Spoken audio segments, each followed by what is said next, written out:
Hola a todos. Bueno, tenía hace tiempo la idea y las ganas de producir alguna ayuda para trabajar el texto de Renato Ortiz, el texto que se llama el capítulo 3 de un libro que se llama Mundialización y Cultura, y el capítulo se llama Cultura y Modernidad Mundo. Eh, Sé que es un texto complejo, por eso es que quiero ofrecerles esta ayuda, esta orientación para su lectura. No voy a explicar el texto en sí mismo, sino voy a simplemente darles algunas orientaciones de cómo leerlo. O sea, este video no les va a ahorrar el trabajo de tener que leer el texto. Es importante que lo lean y lo relean justamente porque se trata de un texto complejo. Eh, a ver, si no se posicionan frente a este texto pensando que es un trabajo eh, profundo, propio de la tarea científica, de plantear hipótesis y ponerlas a discusión y confrontar con otras posiciones, etcétera, no van a poder, o sea, les va a resultar incomprensible. Tienen que entender que está discutiendo con otras posiciones, con otras tesis, con otros modos de analizar la realidad. Ese es lo que tienen que entender. No es un manual donde dicen cómo son las cosas. Es un texto que está discutiendo con otros autores, con otras teorías. Este, entonces yo sugería a un grupo que ha cursado la materia hace unos años que se acerquen a leer el texto con estas tres preguntas. ¿Cuál es el tema o planteo central del texto? ¿Qué preguntas intenta responder el autor en este texto? ¿Qué argumentos utiliza para responder esas preguntas? Bueno, a mí me parece que bueno, uno podría hacer una primera lectura del texto con estas preguntas orientadoras. Sé que no es suficiente esto para orientarlos, por eso he querido avanzar algo más, no solamente quedarme con plantearles esas preguntas. Les cuento un poco en qué consta el texto. El texto consta de tres apartados. ¿Sí? Aquí hay un primer apartado y ustedes se tienen que dar cuenta que ese primer apartado termina, yo ya tengo anotado ahí, que termina en la página 93. Si ustedes se fijan, yo trabajo el texto digital y uso las herramientas de subrayado, resaltado que me ofrece la aplicación que yo tengo. ¿Sí? Entonces yo le decía que el primer apartado termina en la página 93 y está marcado, o sea, está señalado, sabemos que ahí termina un primer apartado del texto. El separador gráfico de un apartado y otro son estos tres puntitos o cuadraditos, no sé cómo quieran llamarle ustedes, pero separa gráficamente un apartado de otro apartado. Ahí termina en la página 93 el primer apartado y aquí está la página 93, sigue hasta la página, si no me equivoco, 102. Este segundo apartado, fíjense en la página 102, aquí está el número de página, aparece nuevamente el separador gráfico que separa el segundo apartado del tercero. Y el tercer apartado, que es el apartado final, que se extiende hasta la página, no me acuerdo en este momento, pero ya la vamos a encontrar. Aquí está, hasta la página 109. Entonces se fijan, después comienza otro capítulo del libro, ¿sí? Hasta la página 109 que aparece nuevo este separador gráfico. Entonces, el texto consta de 3 apartados. La tesis central del texto, ¿sí? La tesis central del texto está en medio de esos 3 apartados. No puedo señalarles concretamente en tal pedazo del texto está la tesis central, porque a lo largo de todo el texto van apareciendo las ideas del autor, a medida que va discutiendo con otras ideas que él va exponiendo a lo largo del texto. Entonces, a ver,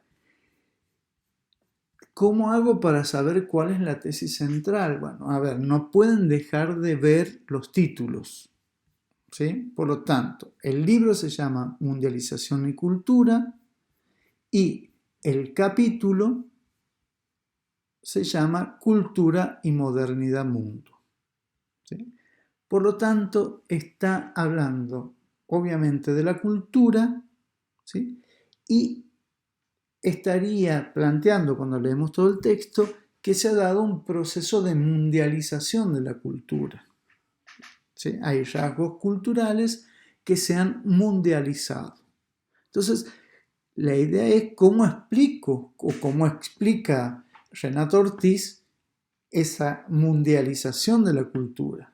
Y ahí comienzan las discusiones, ¿sí? A ver, yo en esta hojita que he escrito algunas ideas, que se las voy a compartir también en el grupo de Facebook en el que estamos trabajando, ¿sí? Yo les pongo, bueno, si leo el título, obviamente el título del libro y el título del capítulo, y hago una lectura rápida del texto, tenemos que decir que el tema central tiene que ver con explicar cómo los rasgos centrales de la cultura moderna se han mundializado. O se han mundializado. Aquí voy a corregir, porque estoy diciendo los rasgos se han mundializado. Y aquí les resalto esta idea.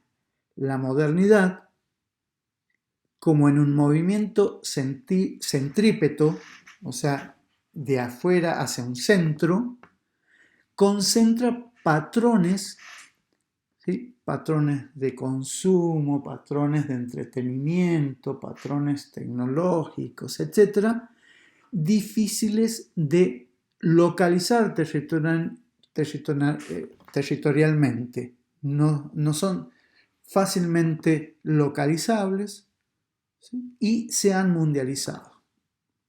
O sea, son rasgos propios de la modernidad.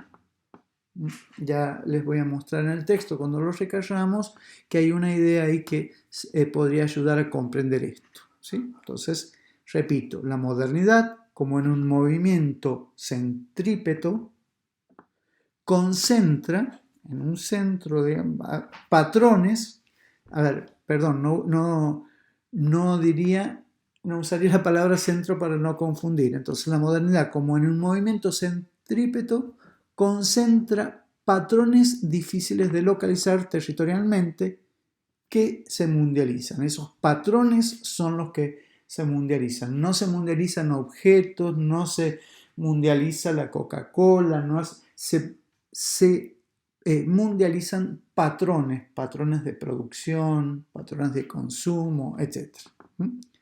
Y también es parte de la idea central del texto, por eso le dedica mucho tiempo, a mostrar que hay teorías, tesis, posiciones o tradiciones que han analizado un poco este fenómeno de expansión cultural, podemos decir así, con categorías que hoy encuentran sus límites para explicar el proceso de mundialización de la cultura. Entonces yo pongo aquí como un segundo elemento de este tema central o planteo central del texto, los límites de algunas tesis. Esas tesis son la tradición antropológica culturalista, o lo que ha planteado tradicionalmente la antropología cultural, y las tesis de la americanización o el imperialismo cultural, ¿sí? Esta idea de americanización del mundo, que la plantea como una ideología, y hay una crítica del imperialismo cultural que también se ha usado para explicar este fenómeno de expansión cultural, podemos decir. Entonces, ustedes lean aquí, la idea en estos casos es que hay rasgos que desde un centro se difunden hacia otros territorios, un centro localizable territorialmente, se difunden a otros territorios, sea por contacto, sea por imposición, pero siempre hay un centro desde donde se difunden esos rasgos culturales a otros territorios. A ver, esto para profesores de geografía resulta interesante de ver porque digamos que la idea de territorio es un concepto central para la geografía. Entonces, de esto está hablando centralmente Renato Ortiz. Ahora les quiero mostrar cómo lo desarrolla en esos tres apartados, qué ideas está desarrollando en esos tres apartados. A ver, voy a comenzar, voy a buscar aquí. Fíjense, me gusta mostrarles cómo trabajo un texto porque digo, bueno, les puede servir también como para encontrar sus modos de trabajar los textos ustedes. La verdad es que yo siempre les digo, no soy un especialista en el tema de comprensión lectora de textos, pero bueno, les quiero compartir mi experiencia de trabajo en torno a textos y a textos científicos complejos. Entonces, bueno, les decía yo que aquí comenzaba el texto, está el título, Cultura y Modernidad Mundo, y comienza con un apartado. Si ustedes se fijan, ¿sí? Dice, cuando Toynbee escribe sus estudios de la historia, procura dar cuenta de la evolución de la humanidad como el resultado de sucesivas ondas civilizatorias.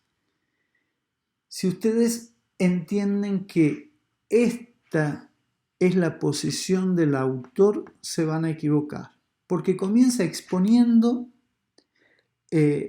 cómo analizaría la antropología clásica este fenómeno de la expansión de determinados rasgos culturales, ¿sí? Entonces, primero explica qué han hecho estos autores. Han trabajado con la idea de un núcleo civilizatorio, de un mapa cultural, ¿sí? Y ven que a partir de esta idea de mapa cultural, identificando espacios, en espacios determinados, rasgos culturales comunes, y hay un momento de contacto geográfico, dice aquí, ¿sí? En el que esos rasgos culturales se proyectan más allá de su lugar de origen. Dice, las culturas se realizan en el marco de sus territorialidades, siempre vinculada a un espacio físico, un espacio geográfico, social, geográfico también, ¿sí? Fíjense que trabajarían con la idea de foco cultural en algunos casos. Y yo he marcado cómo eso también complejiza la lectura, ¿sí? Fíjense, después de hacer una exposición conceptual, trabaja permanentemente Renato Ortiz con ejemplos.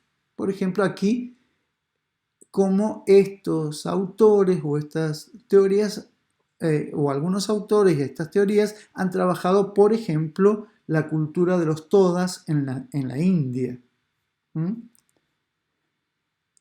Y vuelve aquí a explicaciones más conceptuales, ¿no? Cómo se entiende la difusión cultural, el concepto de difusión cultural en su versión de tradición o en su idea de difusión. Bueno, esto lo tienen, digamos, como transmisión de contenidos culturales de una generación a otra. Entonces hablamos de generación, de tradición, o de un espacio a otro y hablamos de difusión. Bueno, ahí estamos. Bueno, y aquí los supuestos que están dentro de estas concepciones antropológicas clásicas, la idea de un centro de difusión, en un espacio común compartido, también el concepto de aculturación. Bueno, me interesa que estudien esto porque la antropología clásica desarrolla estos conceptos. Supongamos que en esto que yo les propongo en el examen, trabajar textos o explicar textos diferentes, y entran en grupo y entran tres, bueno, uno podría explicar cómo explicaría la antropología clásica el fenómeno de expansión cultural y por qué Renato Ortiz no está de acuerdo con esta explicación, porque la verdad que realiza una crítica a esto, ¿sí? También tomo otro ejemplo, aquí lo marco yo en el texto, el exilio de los dioses africanos en América Latina, el candomblé, bueno, el vudú, bueno, son otros ejemplos que usa para mostrar cómo la antropología clásica ha analizado este proceso de expansión cultural más allá de las fronteras territoriales. Siempre ahí está para mostrar que los supuestos de la antropología clásica trabaja con estas premisas metodológicas, la centralidad y la oposición entre interno y externo. ¿Sí? Bueno, ahora viene, dice, aquí comienza ya a criticar, dice, bueno, si propongo discutir la modernidad mundo, me pregunto, ¿tiene sentido retomar la idea de centralidad? Sabiendo que el proceso de desterritorialización es inmanente en la modernidad, ¿será convincente establecer con tanta claridad esta oposición entre interno y externo? Son preguntas que él se hace para comenzar a derribar estos supuestos difusionistas que están en las teorías antropológicas clásicas o en las tradiciones antropológicas clásicas, ¿sí?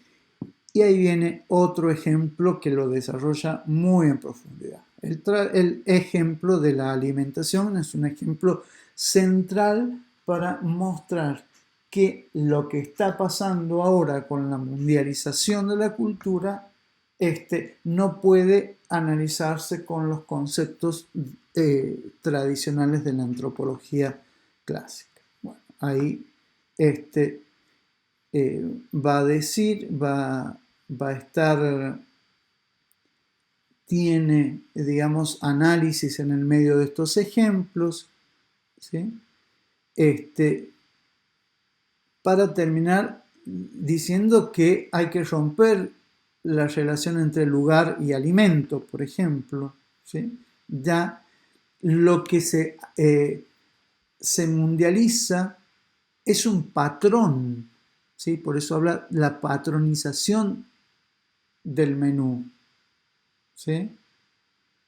Es ese patrón, no es la hamburguesa en sí, sino el patrón de la comida rápida, el fast food. Y para que sea rápida, tiene que, por ejemplo, reducir alternativas. La hamburguesa con o sin queso, la gaseosa, 3 gustos. Bueno, una serie el self-service, el autoservicio, bueno, la fórmula rápida de servir y de comer, dice aquí. Entonces, eso es lo que se difunde. Más que pensar que se ha difundido un alimento que responde a un gusto determinado, por ejemplo, el gusto norteamericano, hay que decir que lo que hace que sea asumido por otras sociedades tiene que ver con el patrón de comida rápida más que con la hamburguesa en sí, ¿sí? Hay un patrón alimentario, el fast food, ¿sí? Y él dice, por ejemplo, en esta frase, su americanidad interesa menos que el hecho de que exprese un nuevo patrón alimentario, el fast food, o sea, la comida rápida. Entonces, aquí trabaja el ejemplo. Yo ya estoy llegando al final de la página 3, donde hay una especie de síntesis también, ¿sí? De síntesis que es interesante leer. Dice, las circunstancias es resultante de la funcionalidad de las cosas, no de sus identidades. ¿Qué quiere decir? A ver, lo que quiere decir aquí es que no es la identidad, el hecho, el objeto, lo que es la hamburguesa, lo que importa, sino la función que cumple, la función de alimentarme en tiempos breves, rápidamente. Y eso es lo que permite que la hamburguesa no se asocie ya con Estados Unidos, con el McDonald's como empresa norteamericana, sino con ese patrón de comida rápida, en tanto la modernidad ya atiende menos al gusto y atiende más a la funcionalidad. Esa comida o ese alimento me permite comer rápidamente. Eso es como un patrón que la modernidad exige en las costumbres propias de una sociedad moderna. Bueno, llego hasta aquí, ustedes lo leerán, este primer apartado, ya saben cuál es el objetivo y qué quiere sostener el autor con todo esto.